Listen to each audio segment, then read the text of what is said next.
What's up, Taiwan? I'm Eric Gao. Thanks for joining us for the news this afternoon. Engineers in eastern Taiwan are racing to identify at-risk buildings after dozens of aftershocks rattled Hualien on a Tuesday. These tremors come just 3 weeks after a magnitude 7.2 quake hit that region, causing widespread damage. John Van Trieste reports. This apartment block withstood the 7.2 earthquake that shook Hualien earlier this month. But major aftershocks on Tuesday proved too much for the weakened structure, collapsing a whole wall. Residents had been evacuated so demolition crews could take down a collapsed building next door. These two say no one told them that their building was also at risk.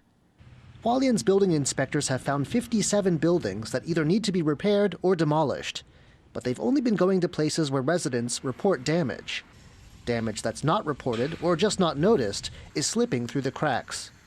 This hotel was still occupied when it began to lean Tuesday. No one was killed, but no one had declared the building unsafe either. Some local officials are unhappy with what they see as a passive approach to damage inspection. 花莲县政府应该要扛起这样子的责任，来主动出击，来主动来去深入来调查。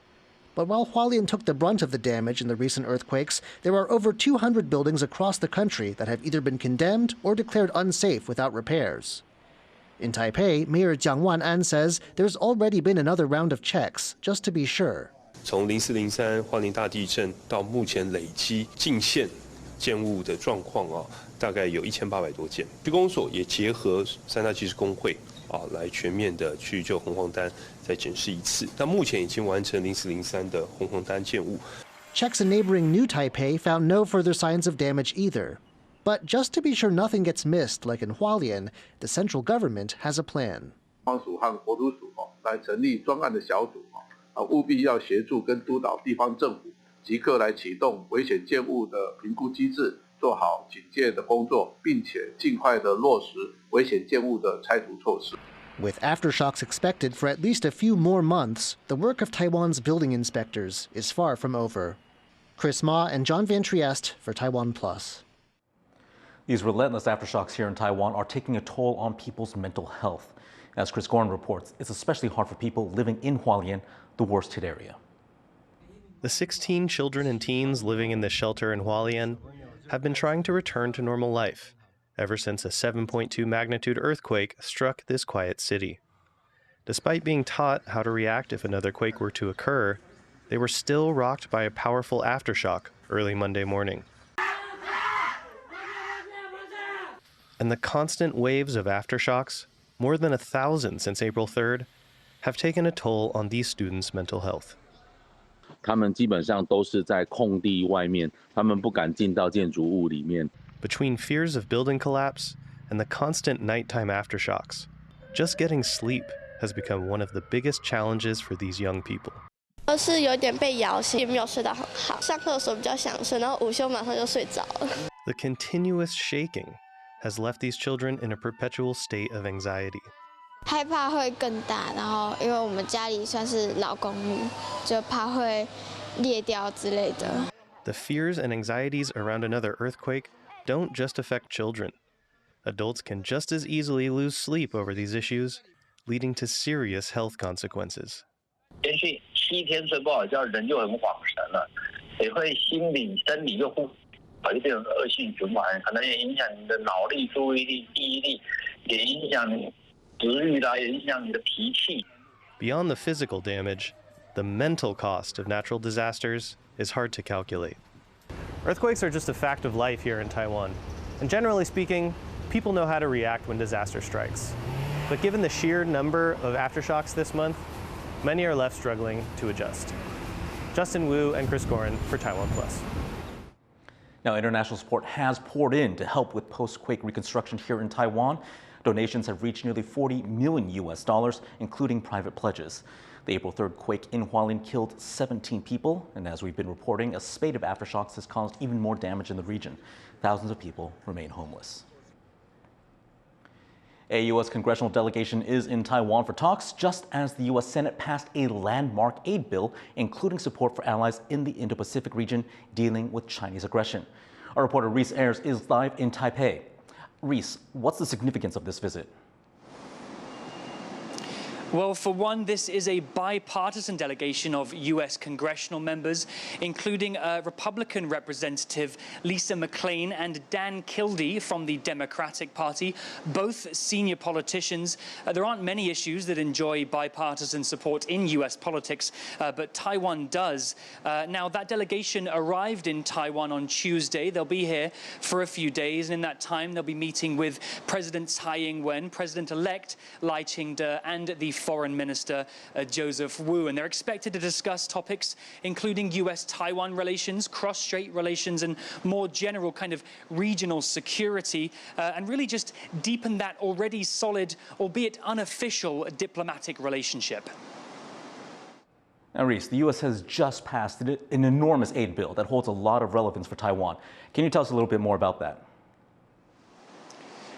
Enormous is correct. The entire bill amounts to around $95 billion, and it passed the U.S. Senate with overwhelming bipartisan support. That was 79 votes over 18. It now just needs to be signed in by President Joe Biden, something he said he'll do as soon as the papers hit his desk.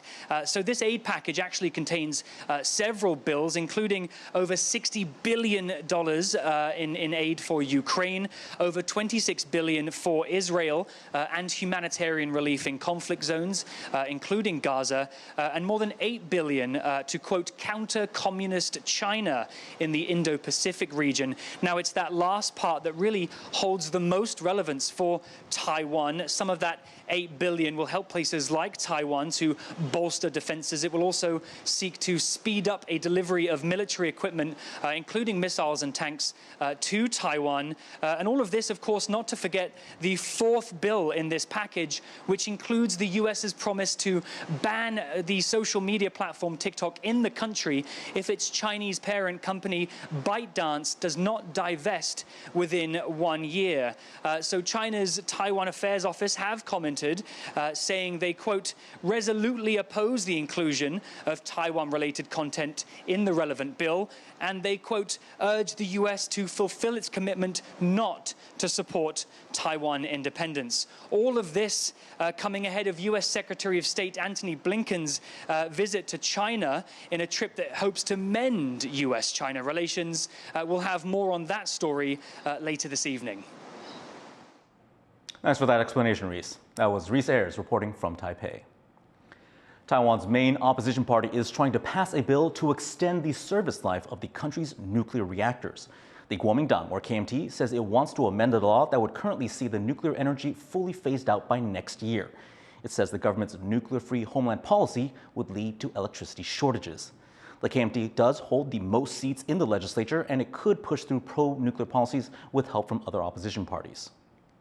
就原来适用的范围没办法让核一核二重启，所以等于这个版本是让核一核二重启，核三延役。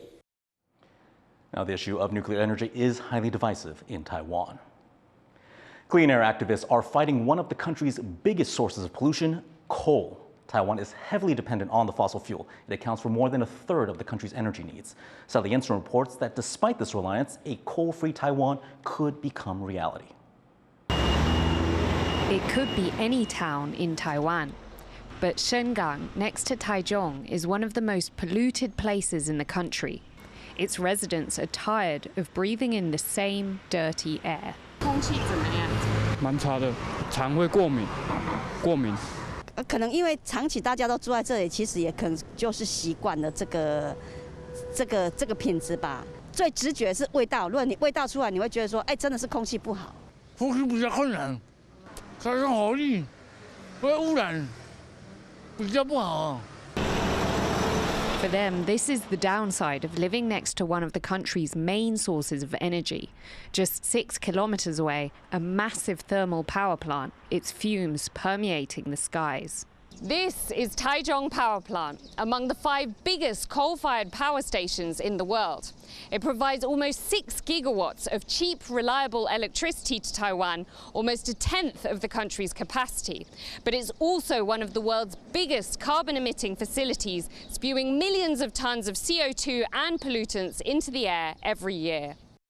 It's these hazardous pollutants, known as PM 2.5, that have environmental groups condemning Taiwan's use of coal, a fossil fuel the country relies on for 35% of its electricity. We know that the people want to live in a healthy environment, okay? So there is no way that continue burning the coal will make people more wealthy. That's wrong. Emissions from burning coal contribute massively to the climate crisis, so phasing it out has been a key focus of international efforts to fight climate change. Taiwan itself plans to get rid of coal completely by 2060 to meet its own net zero emissions goals.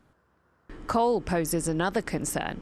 Facing a growing threat from China, which could potentially blockade Taiwan, the country's heavy reliance on coal imports weakens its energy security. 它今天去封锁，那当国外的进口能源进不来的时候，一样就会产生了整个台湾的经济体系崩溃的问题。不管是燃煤，就是说燃煤或者其实天然气也是一样，就是我们的整个能源如果都完全那个高比例的靠进口的话，这一部分其实在台湾来讲，绝对是一个长期来讲不可忽略的风险，一定要去改变这样子的能源结构。Taiwan faces a dilemma, choosing between coal's environmental risks and the need for cheap, abundant electricity for industrial and economic growth. But in response to climate and geopolitical threats, the end of coal could be on the horizon, and the smog over Shengang skies may finally fade. Lu Fili and Sally Jensen in Taichung for TaiwanPlus. The U.S. and the Philippines are holding their largest joint military drills. These exercises come as tensions ratchet up between the Philippines and China. Rick Lauer is there in the Philippines, and he sent this update. This is the third day of the annual Balikatan drills, and here in Puerto Princesa in the southwest of the Philippines, the country's Navy is getting ready to join joint U.S. drills. This year's exercises are the most expansive yet. For the first time, they're taking place outside of Philippines' territorial waters, but within the country's exclusive economic zone. And these come as tensions rise here in the South China Sea. Beijing and Manila are increasingly clashing over territorial claims here. The Philippines has been upping its defense, looking for closer cooperation with the US and to get US weapons. China has hit back at these drills. It's accused the US and the Philippines of ganging up against it. As the exercises kick off here, all eyes will be on Chinese movements in the area and any reaction from Beijing.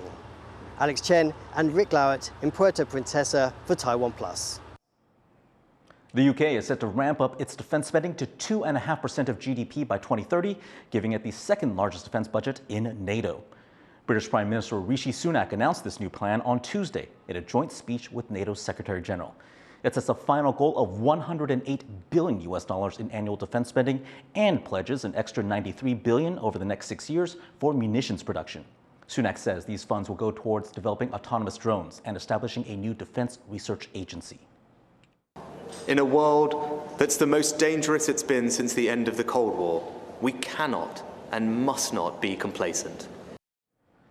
German police have arrested an assistant to a far-right member of the European Parliament on suspicion of spying for China.